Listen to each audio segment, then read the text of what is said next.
اتخانقت مع حد وبدأت تطلع كلمتين ليهم لازمة أو ملهمش لازمة، خلاص طلعت شوية كده من اللي جواك وقعدت تزعق معاه، لو سمحت لف وارجع تاني. يعني اوعى تقطع العلاقة معاه، ولف وارجع تعامل معاه تاني. ليه بقى؟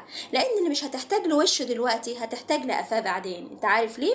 عشان حاجتين مهمين. أولا دي سنة الحياة، إنه خلق في كل واحد فينا حاجة يقدمها لغيره وحاجة يطلبها من غيره. وده مش كلامي، ده كلام ربنا سبحانه وتعالى. بسم الله الرحمن الرحيم: أهم يقسمون رحمة ربك نحن قسمنا بينهم معيشتهم في الحياة الدنيا ورفعنا بعضهم فوق بعض درجات ليتخذ بعضهم بعضا سخريا ورحمة ربك خير مما يجمعون. صدق الله العظيم. ربنا خلقنا مسخرين لبعض، خلقنا عشان نخدم بعض، ده سبب.